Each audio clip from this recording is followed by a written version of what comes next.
Filipina Travel and Tour Agency. My name is Roslyn Grillo. You can call me Ate Rose, and I will be your tour guide for today. So for today's activity, I will show you the heritage of Rizal Province. So while waiting for our first destination, let me give you a brief information about Rizal Province. Province of Rizal, true to its name, inspired by our national hero Dr. Rizal.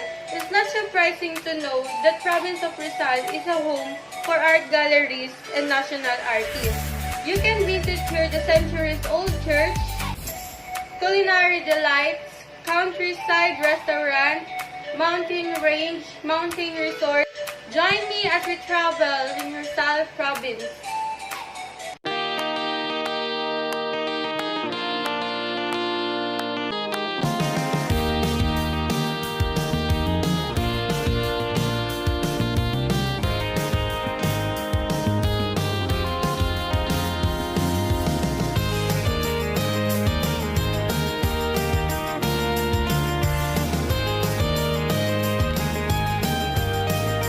This is the Antipolo Cathedral, formerly known as the National Shrine of Our Lady of Peace and Good Voyage in the Immaculate Conception Parish.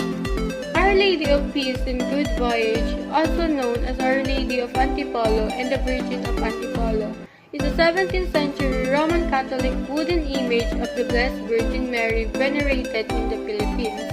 This cathedral is popular with travelers who are about to embark on faraway trips and other well-wishers and devotees.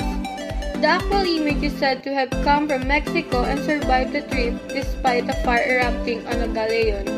A small museum behind the main cathedral shows the history of the church, the image as well as the festivals held in the month of May.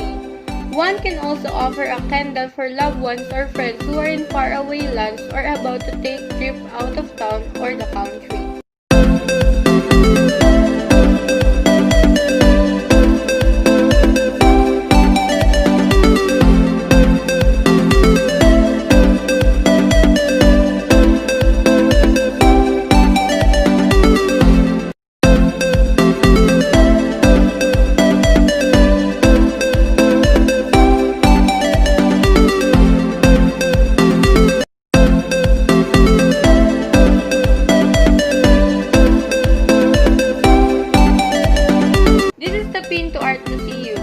Several decades of devotion to art and culture has led to this haven of creativity. Silangan Gardens, a 1-hectare plot of land, is the home of Silangan Foundation for Arts, Culture and Ecology, a non-stock non-profit foundation headed by Dr. Joel Kunawang, already a highly respected neurozoologist. He went beyond the bound of his medical practice to support Philippine art and culture. Pinto Art Museum is the newest addition to the Silangan Gardens. This architectural complex designed by the artist Antonio Liano is composed of interweaving exhibition spaces. He employed an open plan and mixed use of high ceiling which are reminiscent of colonial Spanish architecture.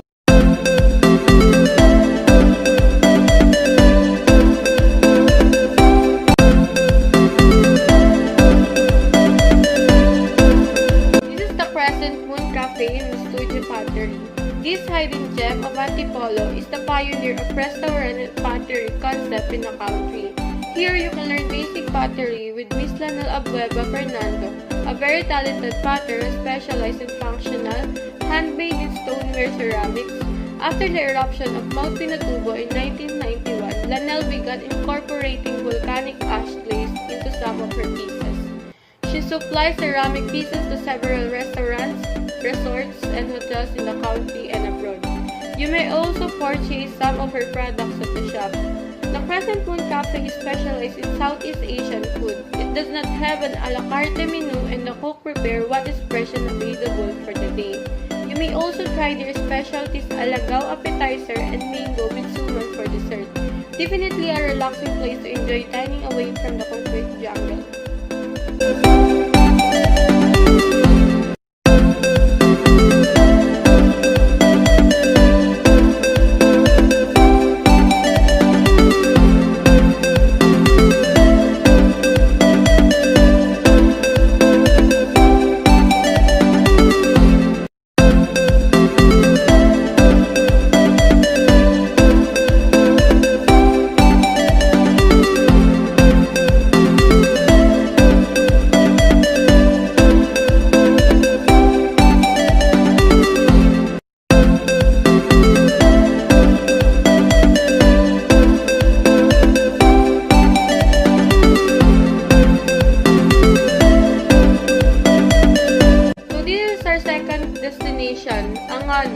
the arts capital of the Philippines.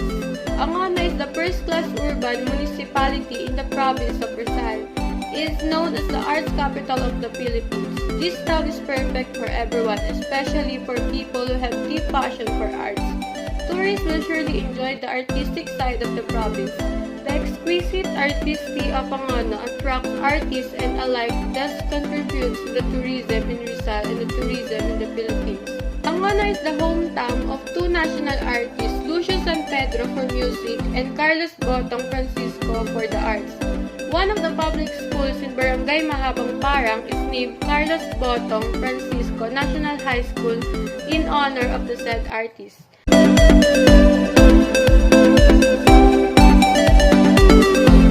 This is the Angono petroglyphs.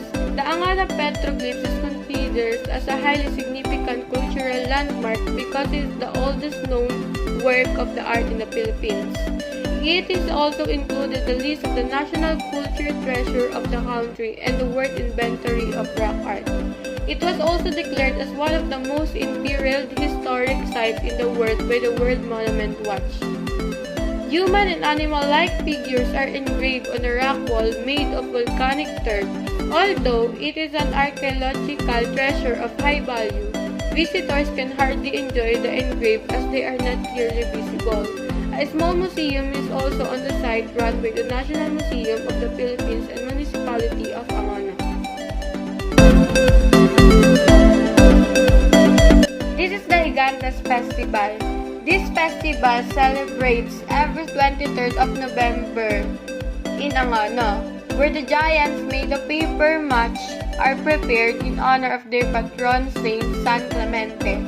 The street event culminates in a fluvial procession of the shore of Laguna de Bay, amidst revelry that continues until the image is brought back to the parish church. The Gigantes Festival is a local festival held annually in Angono, where hundreds of giants' paper mache puppets are paraded, representing the common people's mockery of the bad hacienda owners of the past during Spanish colonial rule.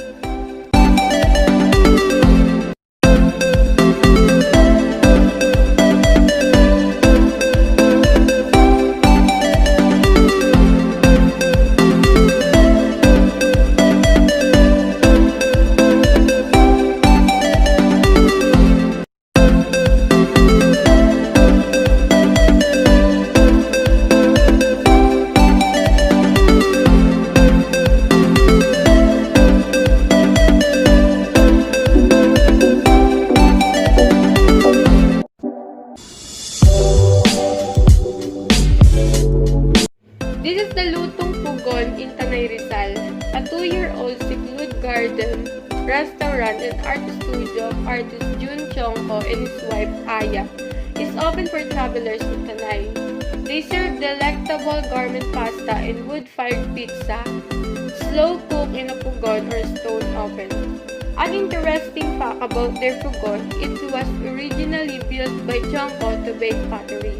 But when he saw a flaw in the design, he repurposed it to the pizza oven since their family loved to cook and eat pizza.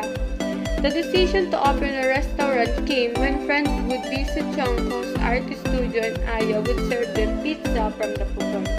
Their friends enjoyed the flavor and convinced the couple to open their own pizza place.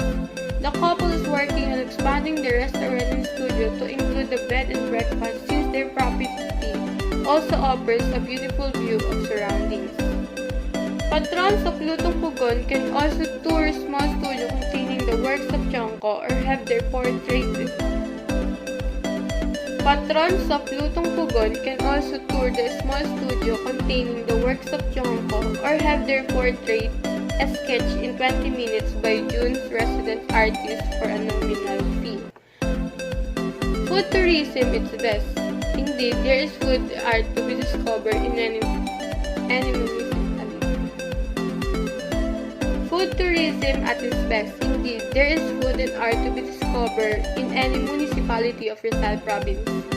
Local food tourism is really the ultimate experience, discovering local authentic dishes which you don't see in a fine dining restaurants, but will find it in the province. Rizal is beautiful because it's just a few kilometers from the metropolis. It's easy for the family to travel, doesn't require much money to enjoy the spots of offering, and the places have very good ambience. You can enjoy their art in their place while savoring the food. The San Miguel forecast that Rizal is the next Tagaytay. Tagaytay is saturated already. Congrats to the traffic when you travel, while Rizal is still laid back, and much still waiting to be discovered. Some of the establishments presented in the tour already patronize our products. That's why feature them is our way of supporting them and grow their business.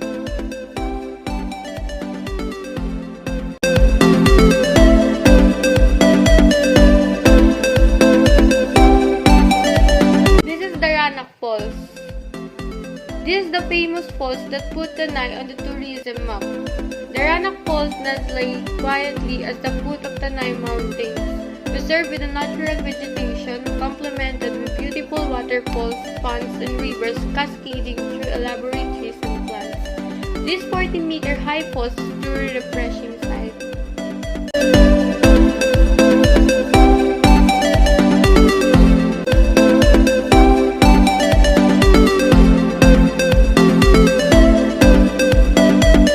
Tanay Church. Tanay Church is one of the 26 churches nationwide chosen by the National Commission for the Culture and Arts as the National Heritage Sites. It is one of the oldest churches in Rizal and holds many centuries-old religious artifacts. It is also one of the Jubilee churches in the Philippines. The 14th station of cross inside the church is considered as one of the most beautiful stations of cross in Asia. The carvings are disguised to have Malay features as evidenced by the brown skin of the natives and their squat figures, all of which were believed to have created by native Tanay artists. Some distinct depictions are borrowed from the native culture such as the tambuli. This is the most visited in Cainta, a nondescript shop located along Bonifacio Avenue that is must visit for bibingka lovers is Aling Kika's food products. However, this is not the usual yellow bibingkas Filipinos usually savor after simbang gabi during Christmas time. Aling Kika's bibingka is actually a rice cake topped with a tea. Apparently, this is how bibingka is made in these parts, and Aling Kika stops everyone in town. Before opening her shop in 1976, Francisca Legazpi Cruz or Aling Kika started out by selling only a simple bilao of bibingka every day to passerby in their home. Eventually, demand grew so strong that she was able to save enough to open her own store. Today, her kakanin shop has become one of the most recognized stores in Cainta, with people lining up from morning to evening for special bibingkas, sapin-sapin, kasaba cake, conchita, and calamay ube. Aling Kikas passed away in October 2008 at the age of 92, but her sons Benjamin Bototoy and Arthur and grandson June. Again, my name is Rosie Rio, and thank you for joining me for this adventure.